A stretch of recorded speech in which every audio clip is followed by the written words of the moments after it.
What is genuinely wrong with PlayStation? If you haven't been doom scrolling on Twitter or haven't heard of the news yet, PlayStation is trying to kill off their production for physical games starting in 2028. If you haven't been doom scrolling on Twitter or haven't heard of the news yet, basically PlayStation themselves have released an announcement which means they're pretty much killing off all their production of physical games in 2028. And for PlayStation enthusiasts themselves, that inherently also means that the first-party new PlayStation games will no longer be releasing for any physical discs. Which means, first, no more midnight launches, and second, no more browsing the store in person for the game you were probably hyped about. It's just like that, it's gone. It's just gone. No more of that. But that alone won't just change how people buy games in general.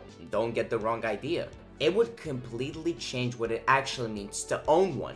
And I think it's safe to say the general response to that same announcement was low-key kind of immediate. And I think it's safe to say the general response was completely immediate. And look, even Scott Wozniak himself by the looks of him, was absolutely not proud of this change. I shit you not, thousands of replies flooded PlayStation's announcement because if I'm being completely honest, having, as of right now, 84k replies to this singular tweet is not something you see every day. With, of course, many of those same highest rated comments are accusing Sony of killing game ownership altogether.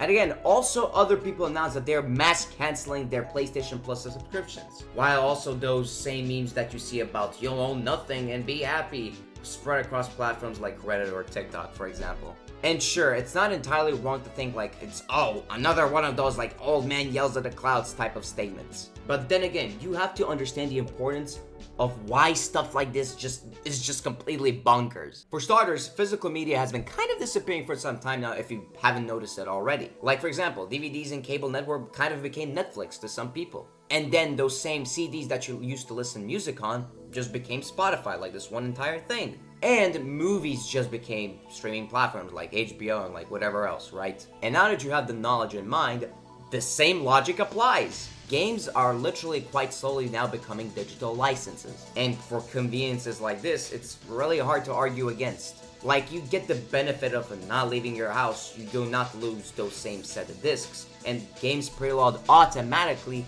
whether you buy the pre-order or not. You would think that's really nice. Why are people even arguing against that? It really removes the hassle of getting physical and all that. But none of that ultimately matters until you ask this really uncomfortable question about game ownership. What exactly do you own at that point?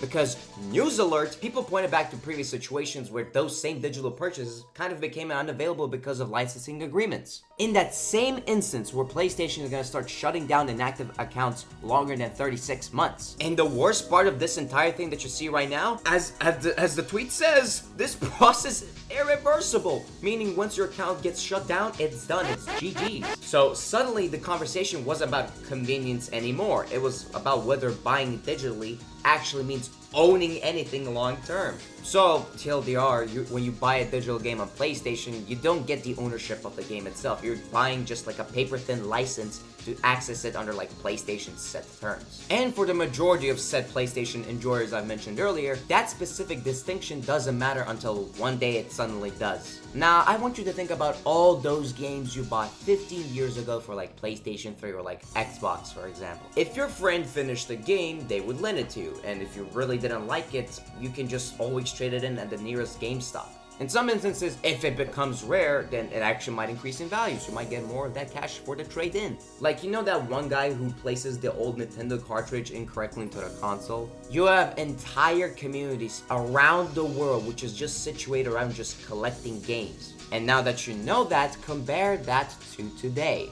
Your entire library exists behind one account that a big company like PlayStation can just control at any instance. And from Sony's perspective and reasoning, this executive decision makes perfect sense. Physical sales have not only been declining for the past few years, but now digital purchases have made a majority up of their game sales, which then results in no manufacturing costs, no shipping, because that on its own can cost a decent chunk of money, and then you have no retailers taking a cut from certain percentages, and ultimately no used market competing with new sales, which obviously means that it will be cheaper and cleaner in the long run for them. And what does all of that combined result into?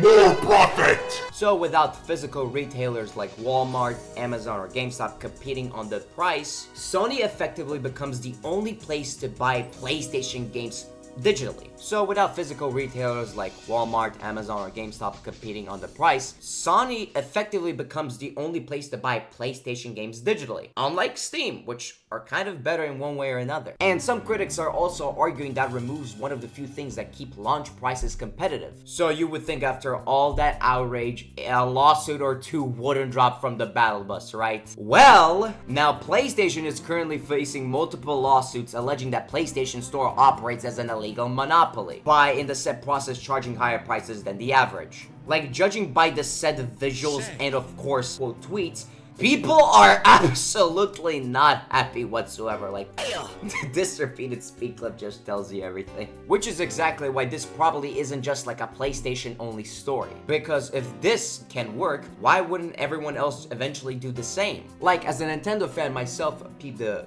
Nintendo Switch, this doesn't make sense whatsoever. And with the angry part of people aside, before you even try and say, oh, who even buys discs anymore? Sure, that's kind of the point, since most people don't, and to be fair, not everyone was inherently angry about this change. Some people are even arguing that they themselves haven't bought a physical game in years, calling back to the point I made minutes prior. The digital has, in one way or another, already won. For most players, downloading a game is simply more convenient than just like buying a disc and inserting it into the console. This one announcement that PlayStation pushed on Twitter isn't forcing millions and millions of people to like change overnight. But again, convenience wasn't really what people were arguing about. Maybe physical games were always going to disappear at some point. Or maybe this is just the next step. Or maybe this is the first time gamers are realizing they don't actually own the products they've been buying. We're only now realizing that convenience and ownership aren't actually the same thing. But again, debates and open conversations are always open in the comments down below.